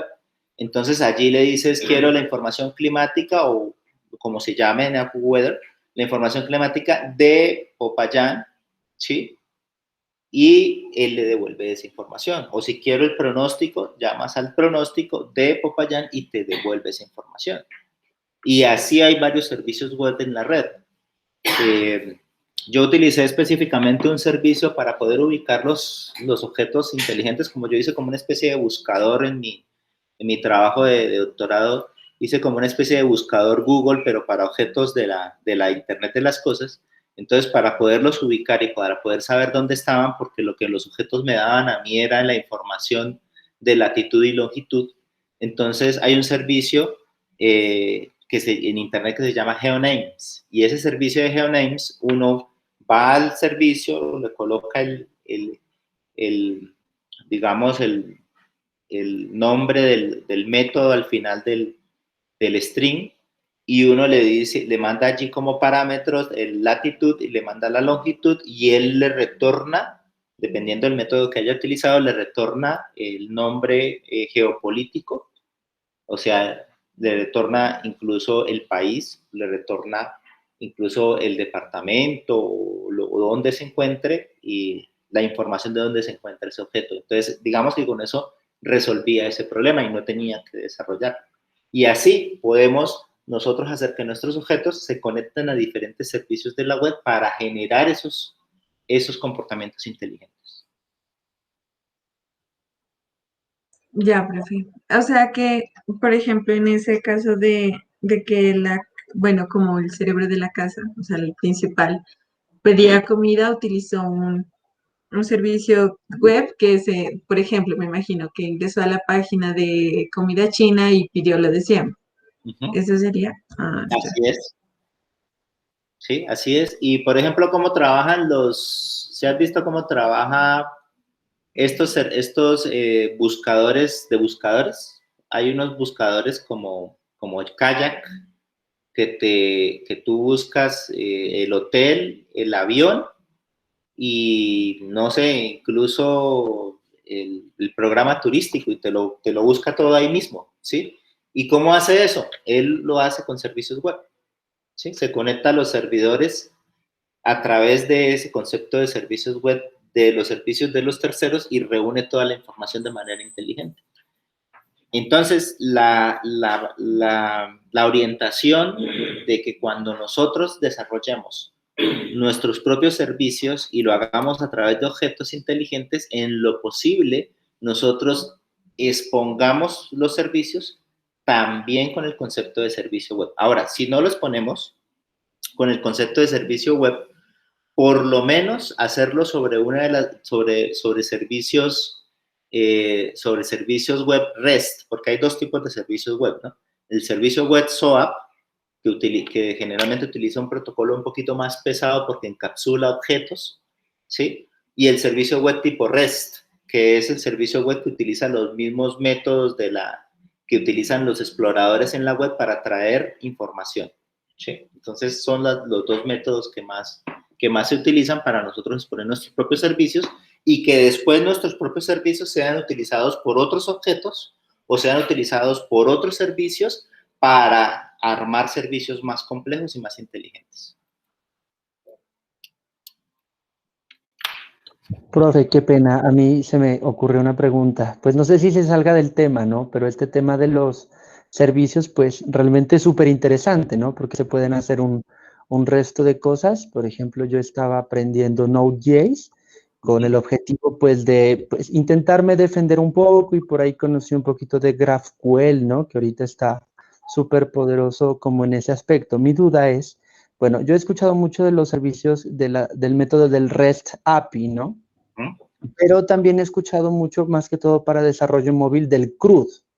Entonces, yo todavía, no sé si lo he escuchado, no sé diferenciarlos muy bien, o sea, es por el método, ¿no? Porque eso quisiera de pronto que me explique rapidito. Listo. Bueno, digamos que los API de desarrollo utilizan un protocolo, ¿sí? Y utilizan unos métodos dependiendo de la arquitectura que estén en la que se hayan desarrollado. Si utilizan la misma arquitectura de la web, ¿sí? La misma arquitectura que es REST, esa es una arquitectura. REST se desarrolló utilizando 4 métodos fundamentales. El GET, que es decirle a un computador en un sitio web con una dirección específica, tráigame la información de este documento. Eso hace el GET normalmente, ¿sí? El PUT es que tú vas a ese documento y le estás mandando una información. Puede ser en una variable string o en una variable oculta, pero le estás mandando una información. Entonces se utiliza para obtener información, ¿sí? El post, el delete, ¿sí? El post, el delete, son los otros métodos que se utilizan. El post es algo parecido al put y el delete obviamente está hablando de eliminar algún tipo de información, pero los que más se usan son esos dos métodos, ¿no? El get, el post y el put, son los métodos que más se usan. Y sobre esos métodos se desarrolla el servicio REST API, que utiliza esa misma tecnología, y ya tú puedes colocar allí todos los métodos para generar métodos, ya sea de enviar información o de recibir información, ¿sí? Entonces, o de borrar alguna información. Esos métodos son los que más utilizan los servidores IoT, que guardan información de los datos en tiempo real de los objetos que nosotros conectamos. Servidores como TeamSpeak, servidores como Cypely, servidores como Everything. Hay más de 30 servidores, ¿sí? AWS también utiliza el tipo REST. Ellos no utilizan SOAP. El SOAP utiliza utiliza como arquitectura también la misma web, pero el SOAP presenta un protocolo de más alto nivel encima de esa arquitectura, donde el SOAP hace incluso un empaquetado de los datos y entonces ya tú comunicas, digamos que objetos, y se comunican objetos, ¿sí? Objetos empaquetados. Entonces lo que recibes es un objeto, no recibes una información en XML JSON, sino recibes es un objeto empaquetado que después se convierte en un objeto Java, si fue un programa Java el que hizo el llamado, o en un objeto C# si fue en un objeto que se hizo el llamado. Entonces, eso, digamos, es a más alto nivel, como requiere más ancho de banda y más procesamiento, no se recomienda tanto utilizar SOAP sobre servicios para la IoT, sobre todo cuando queremos transmitir información en tiempo real, ¿sí? Ahora, independientemente de cualquiera que sea el API, el protocolo o la arquitectura que tú utilices, cuando estamos hablando del CRUD, el CRUD tiene que ver más, es con la ingeniería de software, es con un patrón, tiene que ver más con un patrón de gestión de la información. Entonces, ese patrón tiene que ver es con crear, leer, actualizar y borrar, ¿no? Eso es lo que significa el CRUD, ¿sí? Entonces, si tú estás desarrollando un programa que gestiona información, cualquier tipo de información, normalmente en bases de datos, tú implementas CRUD, tú implementas la manera de dar de alta a un paciente, implementas la manera de leer la información del paciente e implementas la manera de actualizar la información e implementas la manera de borrar la información del paciente. Y no necesariamente estás utilizando ese CRUD a nivel de comunicación de servicios, sino que lo estás haciendo internamente. Entonces eso es un patrón de ingeniería de software para gestión de datos, ¿sí? Y también lo puedes usar para cuando tú creas una API, ya sea REST o una API, ya sea SOAP, ¿sí? Donde entonces creas métodos para crear un registro, métodos para borrar el registro, métodos para actualizarlo, ¿sí? Pero el CRUD no es la arquitectura, el CRUD es un patrón de ingeniería de software, solamente que casa con las arquitecturas cuando aplicas el patrón. Profe, qué pena, yo ahí estaba levantando la mano para completar en algo de lo que estaba mencionando y hacer una precisión. Dale. Digamos que la arquitectura predominante en esos modelos es una arquitectura orientada a servicios y las arquitecturas orientadas a servicios tienen distintos tipos de implementación de servicios. Exponer un servicio es exponer una funcionalidad que de alguna manera requiere resolver alguna necesidad, ¿sí? Esto implica que un servicio puede ser desde un servicio web, un servicio REST, un EJB, etcétera. O sea, existen muchos modelos de implementación de servicios. Digamos que los más utilizados cuando uno normalmente hace integraciones son precisamente el modelo web y REST. Pero hay que hacer una claridad allí sobre ese tema, y es que como tal es una forma de implementación de servicio. Y como tal, uno tiene que aprender a identificar dentro de SOA que existen 3 tipos de servicios, que son entidad, utilidad y tarea. Y digamos que CRUD como tal no sería un patrón, sino más bien un acrónimo que se hace para acotar el término de create, read, update and delete. Y en base a eso, pues nombrar de una manera más corta las 4 operaciones básicas de la gestión de una actividad que puede hacer un servicio de tipo entidad, ¿sí? Es como el aporte que quería ahí complementarle al compañero. Y pues ya eso dependerá mucho de la arquitectura propia con la que se implemente tanto el API como en sí la estructuración o los patrones estructurales con los que se construye el servicio. Por ejemplo, hoy en día se utiliza mucho con Java Spring, crear servicios REST utilizando el modelo vista controlador. Es un patrón estructural muy simple. Realmente los servicios son muy simples allí, y además para hacerlo mucho más ligeros y digamos, optimizar lo que es precisamente el CRUD, uno utiliza, por ejemplo, una extensión en los repositorios de JPA Repository para no tener que implementar los CRUD, sino simplemente a partir de una implementación genérica o una fábrica que él ya tiene, toma la entidad y ya sabe que le va a generar unos métodos basados en esa entidad, que precisamente son esos métodos tradicionales del CRUD. De acuerdo. Sí, yo le llamé, es como un patrón, aunque realmente nosotros no lo encontramos como patrón de ingeniería de software, pero sí es algo que se hace con cualquier cosa que tenga que gestionar datos, independientemente si lo haces en protocolos de comunicación o si lo haces en una base de datos o en un programa de C básico para guardar estudiantes. Entonces, vale la aclaración, muchas gracias. No sé, Osvaldo, si creo que quedó la información bien o hay algo más que nos quieras preguntar.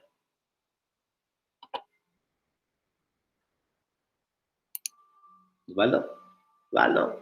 Dice que le quedó claro, profe, que no tiene micrófono. Está ahí en el chat.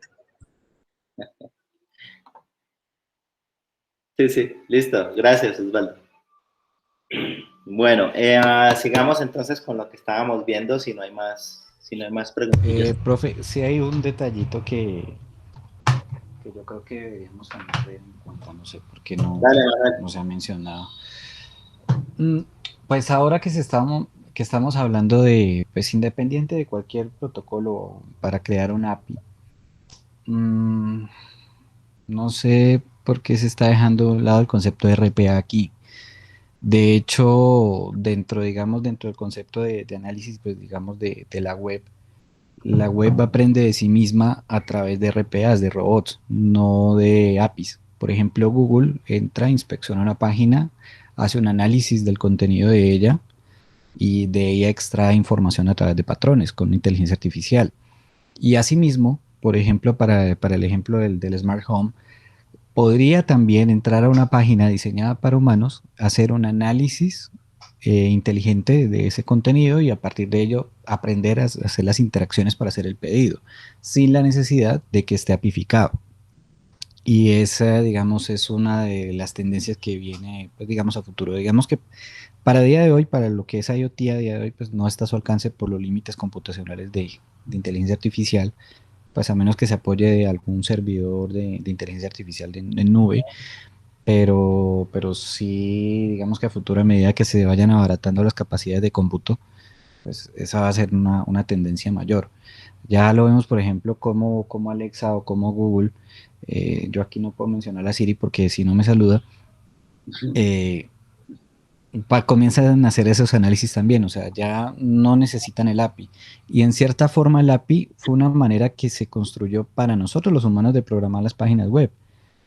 Y las máquinas también ya pueden, digamos, de alguna manera saltarse la barda y encontrar otra manera de aprender sobre la web, de una manera más inteligente que incluso la que podemos hacer nosotros, de una manera mucho más rápida a partir de patrones. Bueno, Manuel, una pregunta. Cuando tú dices RPA, ¿a qué te refieres? No ubico el robot es, espérame, busco el nombre. Robotic Automatización robótica. Ajá, exacto mismo. Entonces, eso complementado con análisis, ya aplicando la inteligencia artificial sobre ese robot que haga un aprendizaje, porque pues de momento digamos que eso se utiliza para procesos automatizados. Digamos, cuando trabajaba antes en Esmed Salud, se programó un hito para que entrara a una web del ministerio porque no fueron capaces de hacer una API que funcionara. Entonces el robot se le entregaba pues el patrón de donde tenía que hacer clic, se le daba un entrenamiento y ya con eso pues hacía la descarga de información que se necesitaba con intervención humana. Ahora, con el tiempo, por ejemplo, reCAPTCHA 3 de Google, ¿cómo funciona? Ahora ya no nos pone ese quiz de por favor indique dónde está el semáforo o diga cuál está el cruce de la calle. No, ahora hace un análisis del mouse y hace un análisis de cómo interactuamos con la página y según eso determina si somos bots o no. Esa misma tecnología se puede extender para el análisis de comportamiento sobre una página, como por ejemplo la de pedir comida. Veo en el catálogo, más o menos se puede determinar el patrón de qué tipo de comida elijo o qué categoría de precios busco, compro y ya. No necesita Bueno, vale lo del aporte que haces, pero me gustaría hacer una diferenciación entre digamos, entre las dos cosas. Cuando estamos hablando de servicios interoperables, estamos hablando de que precisamente las aplicaciones o los servicios sobre la web, aquí cuando estamos hablando de la web, no quiere decir que no lo podamos hacer servicios a nivel local de una empresa, una aplicación propia empresarial, pero cuando estamos hablando aquí de servicios interoperables y que estamos hablando de servicios sobre la web, estamos hablando de como estandarización del servicio, de tal manera que yo pueda utilizar el servicio de un tercero o el tercero utilizar mi servicio, ¿sí? Bajo un nivel, digamos que como una aprobación, es decir, yo lo expongo y lo pongo, de por sí hay muchos servicios en los cuales son públicos y cualquiera los puede usar, pero hay servicios en los que evidentemente tengo que hacer una autenticación, ¿sí? Y una autorización para que él sepa quién es y qué puede utilizar. Entonces, eso se ha desarrollado en el desarrollo de lo que se llama la web 3.0, ¿sí? O la web semántica, se ha ido desarrollando precisamente para que se pueda compartir de manera transparente las funcionalidades de los servicios que se hagan en la web, ¿sí? Ahora, lo que tú mencionas, eso no va a desaparecer ni lo va a reemplazar otra cosa, porque aquí lo que nos está permitiendo es que precisamente podamos armar después servicios que se reutilicen conjuntamente y hagan servicios un poco más complejos y de pronto más útiles para las personas o para las organizaciones. Lo que tú comentas, que viene de lo que es la tecnología de los agentes inteligentes, que también aparece también allí en la web, como un desarrollo en los cuales se hacen pequeños códigos que son capaces de capturar información y de aplicar algunas técnicas de inteligencia artificial, ¿sí? Que les permitan recoger una información y generar un servicio a partir de esa información. Es correcto de que con eso precisamente podemos nosotros dotar nuestros objetos inteligentes de ese tipo de tecnología para que ellos puedan capturar información o para que ellos puedan interpretar información o generar nueva información a partir de los datos que pueden leer en una página o que incluso pueden leer de la información de un sensor que capte en el contexto, ¿sí? Y lo que has tú mencionado, pues es bastante, es muy cierto, de por sí, no recuerdo ahorita cómo es el API, pero hablando de APIs, había una API que habían desarrollado precisamente para poder hacer darle una página web y que él leyera de allí y sacara las preferencias del usuario, sin convertirse eso en un servicio. Es decir, la página no tiene el servicio de que tú le puedas sacar las preferencias del usuario, sino que viene ese pequeño, digamos, algoritmo y lo que hace es hacer un procesamiento de tal manera que es capaz de sacar esa información. Entonces, digamos que en esa segunda forma de obtener información no estamos hablando tanto de interoperabilidad de servicios, ¿sí? Estamos hablando de una interacción inteligente con los datos, que me parece que es algo un poco diferente, ¿sí? Es un poco diferente conceptualmente las dos cosas. Y en esa interacción inteligente de los datos, pues hay que tener mucho cuidado de que no vayamos a estar captando datos que no tengan la debida autorización, porque ahí en ningún momento pues se está dando un permiso a no ser que el usuario sepa y lo dé, un permiso oficial para que sus datos sean trabajados, ¿sí? Entonces, me parece muy pertinente que hables de no sabía que ya se le llamaba RPA, lo tenía era pues hasta agentes inteligentes, ¿sí? Pero es otra manera de poder interactuar con la información, más no generar un servicio, que es allá donde iba la parte de lo que estábamos hablando. No sé si me expliqué correctamente, Mara. No, claro, profe, gracias. Bueno, ¿algún aporte más?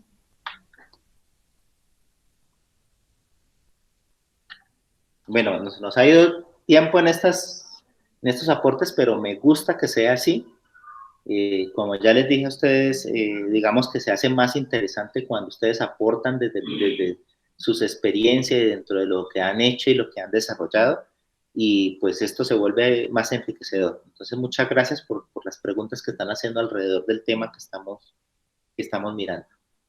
Vamos a ver si aprovechamos estos últimos minutos para mirar otras cositas.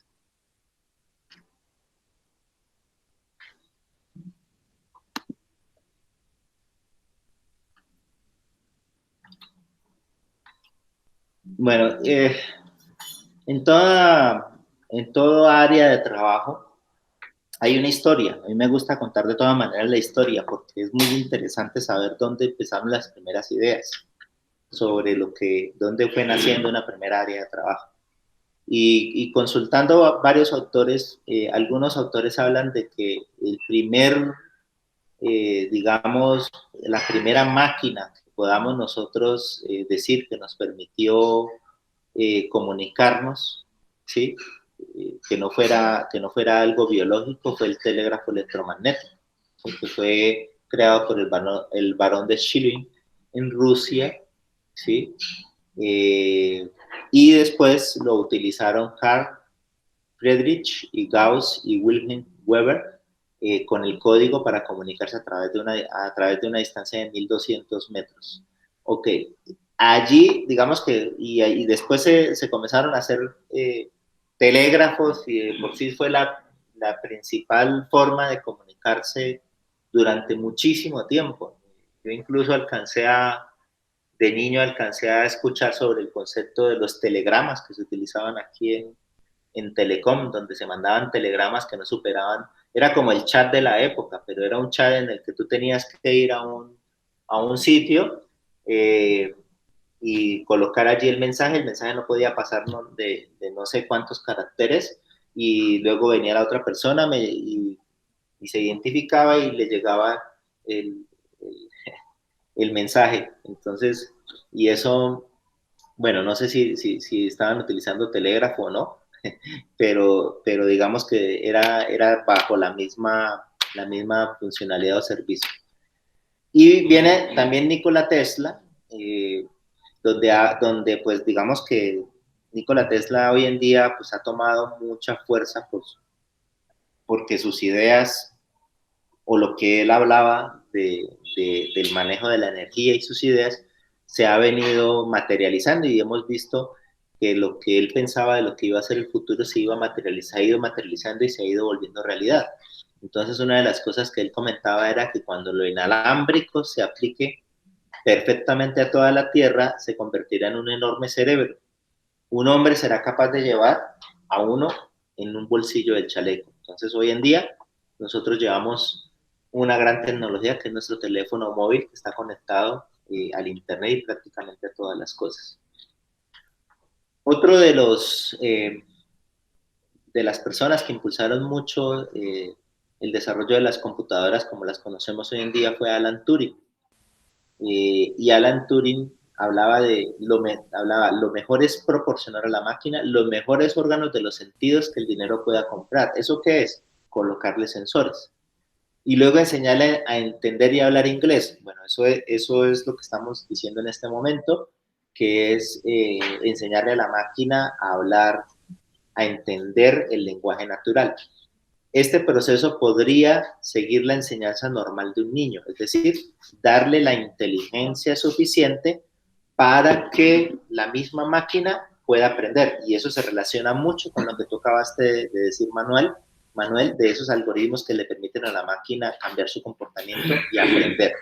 Entonces, ya Alan Turing, desde 1950, estaba proponiendo como esa visión en el que nosotros podíamos tener estas máquinas con estas capacidades de sentir, de hablar y de aprender.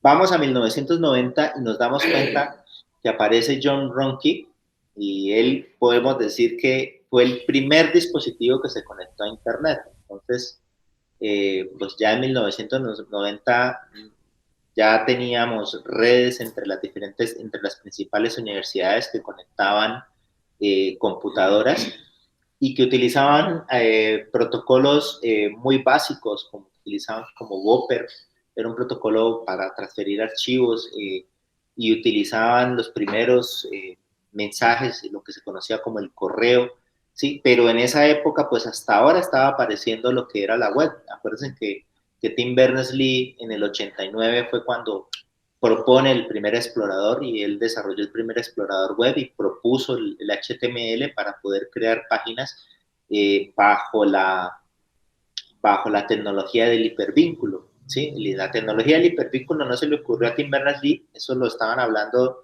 ya desde 1960, pero él fue el que utilizó ese concepto ya sobre la información que estaba en los computadores de la web. Entonces, en esa época, pues teníamos el Internet, no teníamos ni siquiera páginas web, sino que podíamos mandar y conectar dos computadores y mandar sobre esos protocolos básicos algún tipo de información, y sobre todo era información textual, podríamos conectar consolas, pues y de por sí sobrevive de eso lo que nosotros hacemos cuando hacemos un telnet o cuando utilizamos una consola para conectarnos bajo los sistemas Unix. Entonces, allí es la base de eso, y desde allí entonces conectó a esa tostadora y podría apagarla y encenderla desde Internet. Entonces, allí es donde podemos decir que estuvo el primer objeto conectado.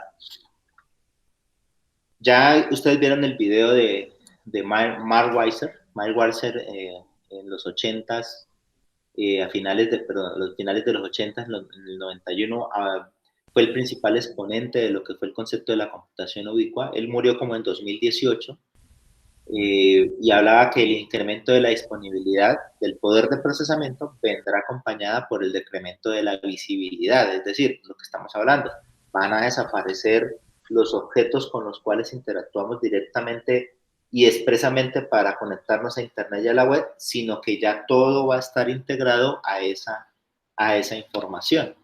Y es donde aparece ese concepto de la computación ubicua, para llevar esa información al entorno de la persona y no que la persona tenga que estar buscando la información.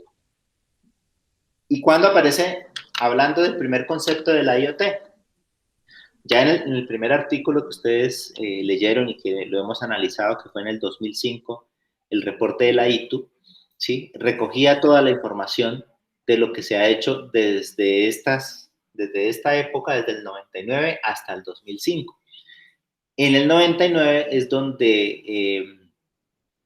Kevin Ashton fue el primero que acuña ese término donde habla del Internet de las cosas, ¿sí? En el RFID Journal, ¿sí? Y él estaba trabajando en un laboratorio que se llama Autoide Labs, ¿sí?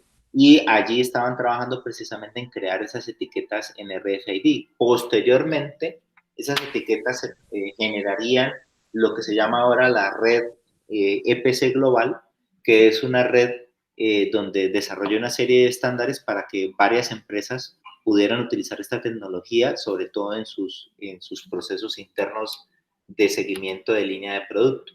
Más sin embargo, después se dieron cuenta los investigadores y que podían utilizar esta tecnología para poder hacer una comunicación con los objetos y para poder identificar de manera única un objeto del mundo o de la realidad y que ese objeto generara o estuviera enlazado a un servicio.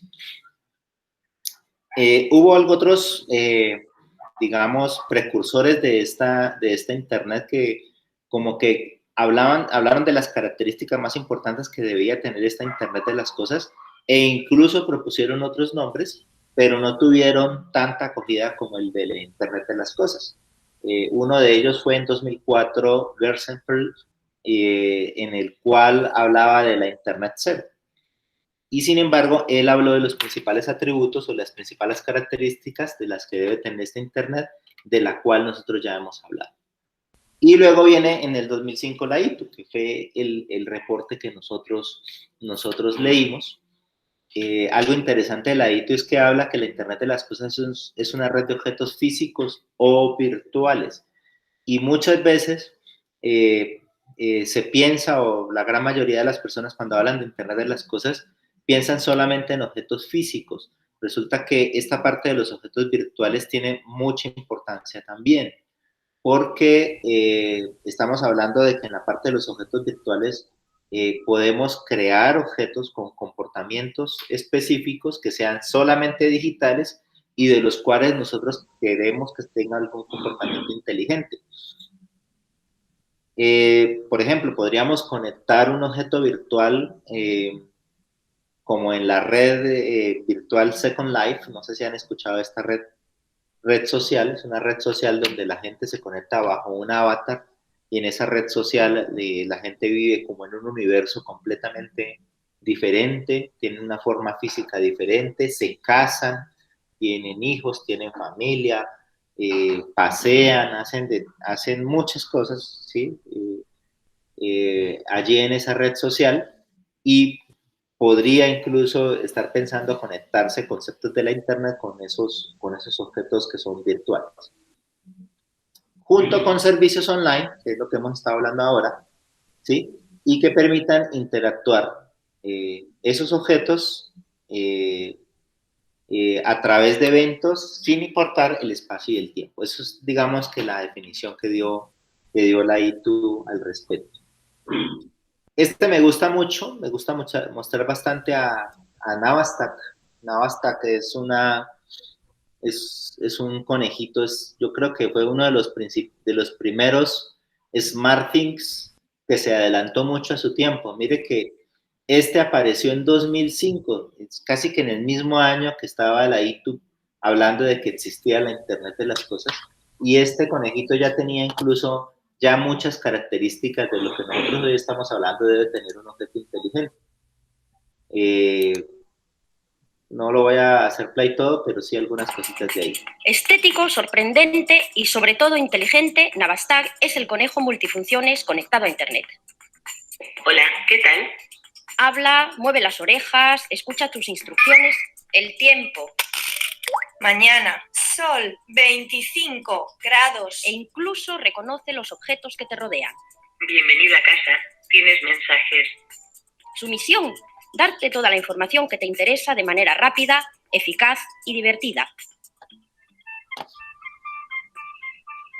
Okay. Para conoceros mejor, puede colocarle servicios en Internet. Un 74%. Bolsa. Puede conectarse a los diferentes servicios. Tus acciones han subido mucho. Hola, soy Erika. ¿Vienes esta noche? Servía para hacer comunicación entre los diferentes ¿Vienes personas esta noche? que tenían también diferentes robots. Vale, ahí estaré. Tenían alguna y si lo forma de deseas, interactuar puedes no verbal. Incluso conectar Navastack a un... Incluso los Navastack interactuar con los niños con las etiquetas etiquetas tan RFID. vírgenes que pueden personalizarse y pegarse en cualquier parte, te permiten también asociar una o varias funciones a tus objetos. Así, puedes conseguir, por ejemplo, informaciones gracias a la utilización de un simple paraguas. Hoy, lluvia, 15 grados. Y eso es solo el comienzo.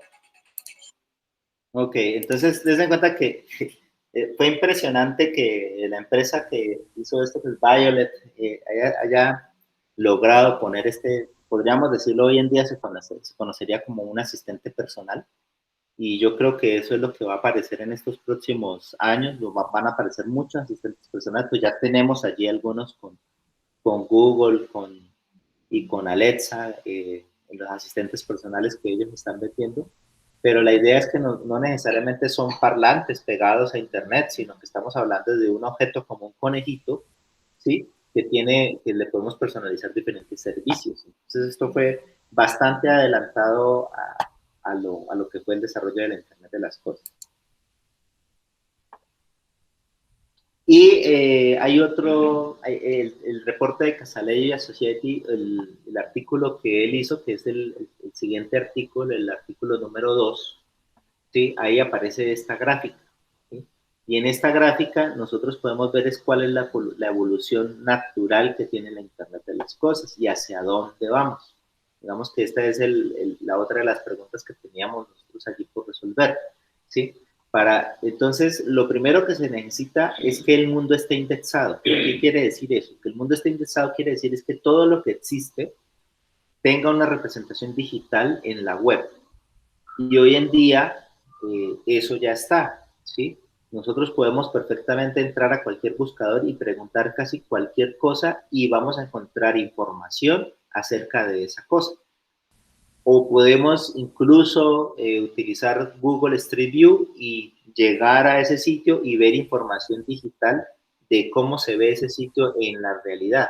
O podemos encontrar información de libros, podemos encontrar información de personas e incluso información de conceptos y de elementos que son virtuales. Eso nos ha permitido entonces un acceso de manera universal a todo lo que existe y a todo el conocimiento. Después de tener ese mundo indexado, necesitamos alguna manera de identificar de manera única cualquier objeto con el cual nosotros queramos interactuar. Entonces ahí es donde aparecen las etiquetas de código de barras, las de código de barras que necesitan una línea de vista, las que utilizan los supermercados para que él pueda hacer una contabilización del objeto que se está pasando allí. También tenemos los códigos QR que ya son en 2 dimensiones y guardan un poco más información, pero aquí aparece lo que es el RFID, y el RFID ya no necesita línea de vista, sino que inalámbricamente puede leer la información y hace mucho más fácil interactuar con ese objeto. Entonces, al tener eso, ya podemos decir que tenemos el mundo indexado. Teniendo ese mundo indexado, entonces ya podemos empezar a colocar el mundo en línea, ¿sí? Colocar el mundo en línea significa que podemos identificar cada cosa y podemos sacar esa información que está indexada y podemos interactuar con los servicios de esas cosas si se ha desarrollado algún servicio. Ahora, dependiendo de qué tantos sensores y actuadores y en qué entorno nosotros los ubiquemos y lo integremos a las cosas, entonces podemos decirle a esas cosas que tomen control de cosas específicas. Por ejemplo, podemos solicitar que automáticamente nos abran un carro, ¿sí? Podemos, cuando llega a la casa, pasar por un lector de RFID y que notifique a los padres que sus hijos acabaron de llegar del colegio, bueno, etcétera. Entonces, cosas que nosotros podemos decirle a los objetos de servicios para que tomen control de cosas que se hacen todos los días. Ahora, si ya logramos que esas cosas comiencen a interactuar entre sí y comiencen a mandarse información y a generar servicios ya de interacción entre ellos, entonces podríamos llegar al siguiente nivel, que es dejar que las cosas hablen entre ellos para generar servicios ya más complejos. Entonces, entre ellos ya podrían ponerse de acuerdo para solucionar necesidades básicas, ¿sí? Y entre ellos, de acuerdo a sus servicios, mirar cómo las podrían solucionar. Y lo que se espera que venga a futuro es dejar que las cosas se vuelvan inteligentes. Dejar que las cosas se vuelvan inteligentes implica entonces llevar esa información a lo que llamamos la computación ubicua, distribuir esa información, distribuir el procesamiento, distribuir también incluso la inteligencia, la inteligencia de las computadoras, y hacer que los objetos y que las cosas puedan aprender y puedan desarrollar servicios inteligentes. Entonces, al volver los objetos inteligentes y esa infraestructura inteligente de comunicación entre ellas, esperaríamos que ellos pudieran solucionar incluso problemas que el mismo hombre no es capaz de solucionar, ¿sí? Entonces, allí yo creo que a algunos se nos pasa por la cabeza lo de la película de Terminator, ¿no? De que las máquinas toman el control y se vuelven tan inteligentes que después se dan cuenta que no lo necesitan, ¿sí? Entonces, las películas son interesantes porque en algunos momentos plantean futuros que pueden ser, en el momento en que se planteen, podría ser un poco como fantásticos, pero dependiendo de la capacidad del hombre, los pueden llegar a volver realidad. Y tenemos que tener mucho cuidado en esa ética y en esa construcción de esos objetos inteligentes, de tal manera que les podamos colocar realmente una capacidad, ¿sí? De que, yo no sé si esto pueda sonar así, pero que ellos puedan manejar una moral y una ética. Es un poco difícil porque es una característica completamente del ser humano, del ser humano. Y tocaría mirar cómo le podemos enseñar eso a las máquinas. Profe, hay una película que se llama Yo Robot y también Sí. es sobre las máquinas y ellas tenían como 3 principios básicos. La verdad no recuerdo, y uno era que no debían hacerle daño a los seres humanos, pero Sí. la Principios de Asimov. conciencia, ajá, la conciencia así súper grande, como, bueno, tomó otro camino y dice como que los humanos, ellos mismos se hacen daño. Entonces llegó a la conclusión de que tocaba pues exterminarlos o como dominarlos. La verdad no me acuerdo muy bien de la película, pero Sí, también. aunque esa es la visión de Asimov. Hay una película que no sé si de pronto aquí los han visto y si no, los invito a que la vean, que se llama Her. ¿Cuál? En la Her, H-E-R. Sí. Es una... Eso, ahí Osvaldo la compartió. Okay. Es sobre una relación que se da, digamos, con una inteligencia artificial. Y ahí pasa, digamos, un final donde, digamos, la inteligencia, las inteligencias artificiales comienzan a superar al ser humano, pero tiene una perspectiva positiva, no es como la Asimov que digamos, ha sido un poco más negativa, porque la versión de Yo Robot también alimenta, por ejemplo, la Terminator, ha sido un poco más de ese corte, o la de, por ejemplo, el hombre bicentenario, que también es otra película así futurista, pero es el mismo universo Asimov. Sí. Entonces, Her tiene una corriente que me parece que está mucho más encaminada a lo que hemos hablado hoy acá. Incluso en la forma como se presenta la interacción ahí es muy parecida a lo que digamos es la visión de acá. No termina en la eliminación de la manita. Bien. Sí, por ahí vi también, creo que está en Netflix, IO, no sé cómo es que se llama esa película. Voy a buscarla, no la recuerdo ahorita, qué pena, pero es también una inteligencia artificial desarrollada por un programador, donde él, digamos, allí secuestra muchachas y hace experimentos y de alguna manera la inteligencia artificial después comienza a tener un razonamiento más humano que el que la creó. Entonces, esa también es bastante interesante y también se las voy a, cuando la encuentre, les mando el enlace para que ustedes lo puedan ver allí. Bueno, se nos ha acabado el tiempo. Nosotros aquí de esto podríamos hablar muchísimo. Y antes de terminar, me gustaría saber si respondimos al menos parte de las preguntas, ¿sí? Los principales conceptos de la IoT. Si ustedes pueden regalarme 5 minuticos, revisemos las preguntas, ¿les parece? Sí. Profe, qué pena, pero yo tengo clases ahorita a las 6. Dale, Osvaldo, no hay problema. Profe, qué pena. Yo dicto clase ahorita en unos minutos. Listo, no hay problema, por eso les comento. Entonces, si quieren, ustedes se desconectan y con los que puedan, pues terminamos unos minuticos y ahí queda la grabación, ¿vale? Listo, profe. Dale, Muchísimas profe, muchas gracias. gracias. Ya le escribo, ¿no? Por lo de Cali y ya nos comunicamos, Manuel. Entonces, sí, de acuerdo. Sí, por ahí por el chat de la maestría charlamos. Perfecto. Hasta luego. Hasta luego, Manuel. Muy bien. Gracias a todos. Adiós. Bueno, van a ser unos minuticos, no nos vamos a demorar mucho. Los principales conceptos de la IoT, tenemos allí varios, ¿cierto?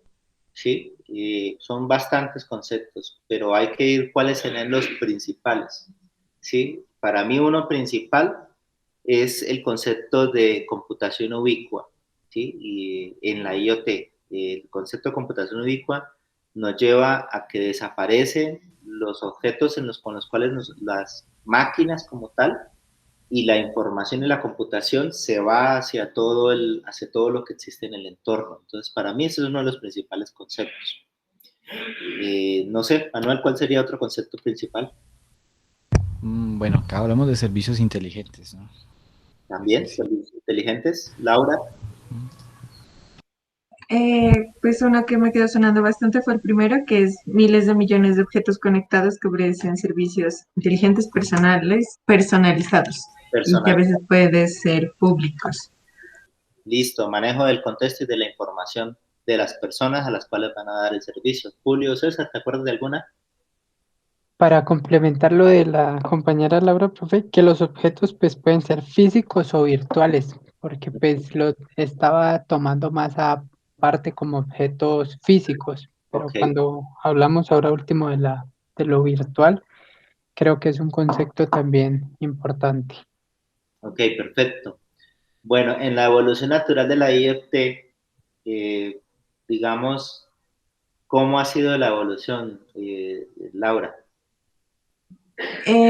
Pues primero se tiene que tener información de todas las cosas, ¿no? La indexación. Luego se toma como, no sé, como notificaciones, ¿no? Yo lo puse así, como tomar el mundo en línea. Ok, Entonces, notificaciones, luego ya se pasa a controlar algunas acciones, como desde abrir las puertas y demás. Luego, dejar la comunicación entre los objetos y que decidan, según las preferencias personales, las mejores decisiones, pues, para tomar esas acciones. ajá, Y ya al final, dejar que las cosas se vuelvan inteligentes. perfecto. Eso es la evolución que se ha planteado allí en general. Eh, ¿Por qué debemos incorporar semántica? Aunque no hable directamente de la semántica tiene que ver con esa conciencia y contexto. ¿Por qué debemos incorporar la semántica, Manuel? Bueno, la idea es naturalizar la interacción de los objetos, que sean muy intuitivos y la semántica es, digamos, la herramienta que permite que eso suceda. También una manera, digamos, también de solucionar esos problemas de estandarización que existen entre dispositivos. Ok, perfecto. Y Julio César, la pregunta que creo que nos alcanzamos a ver hoy hasta la cuarta, ¿qué es un objeto inteligente? Un objeto inteligente pues es el que cumple con una identificación única, tiene capacidad de comunicarse, de almacenar, de un procesamiento y pues que también se habla de que tenga capacidad de tener un razonamiento y de que él pues tenga esa capacidad como de leer el contexto para qué se requiere la información y cuál sería la funcionalidad. Gracias, Julio, perfecto. Creo que también hablamos algo del contexto. ¿Qué es el contexto para ti, Laura? El contexto en IoT. El contexto en IoT es lo que permite al objeto como dar un servicio, ¿no? No es lo mismo que uno le pregunte a un sensor como qué temperatura es, sino decirle, digamos, qué temperatura va a ser para pescar, no sé. Entonces el sensor le pregunta a la nube y la nube le dice que va a ser una buena temperatura para pescar. Entonces el hecho de darle un contexto al sensor, pues nos da un servicio inteligente, diría yo. Ok, entonces quiere decir que el contexto lleva a que los objetos tengan más información acerca de el entorno en el que se encuentran y de las personas a quien van a servir. ¿De acuerdo? Eh, Manuel, ¿cuál es la diferencia entre Internet de las cosas y web de las cosas? Bueno, si hablamos de Internet de las cosas, sería la conectividad. A ver si me quedó claro, porque me enredo un poco. Sería la conectividad que existe entre los dispositivos, y eso sería Internet de las cosas, es decir, los dispositivos conectados hasta allí. Ya la web de las cosas es la interacción que tiene, digamos, ya a nivel de servicios, como por ejemplo la interacción y el ejemplo este que teníamos con el pedido de la comida, ¿no? Ya la capacidad de poder interactuar ya con otros recursos web y ya tener esa capacidad, digamos, de que Internet de que los dispositivos se conecten a Internet, interactúen con Internet, pero el Internet nosotros, el humano. Sí, exacto. Cuando hablamos de Internet de las cosas estamos hablando del hardware y que tienen capacidad de comunicarse unos con otros o con las personas, pero a través de medios de comunicación, de diferentes medios de comunicación. Cuando hablamos de web de las cosas, estamos hablando ya de servicios desarrollados que manejan la información en diferentes contextos y que en esos servicios están los objetos que hacen parte de la Internet de las cosas. Creo que lo que no trabajamos fue la parte de la arquitectura y de los retos, entonces eso lo dejaríamos para la próxima sesión. Muchachos, muchísimas gracias por la atención, por compartir su experiencia, sus conceptos, eso enriquece mucho la sesión. Les deseo feliz noche y terminen de hacer las lecturas. ¿Listo? Sí, Listo, profe. Muchas gracias, hasta profe, luego. muchas Chao, gracias. compañeros. Chao, compañeros, Chao, que estén muy compañeros. bien. Feliz Buenas noche. noches. Igualmente.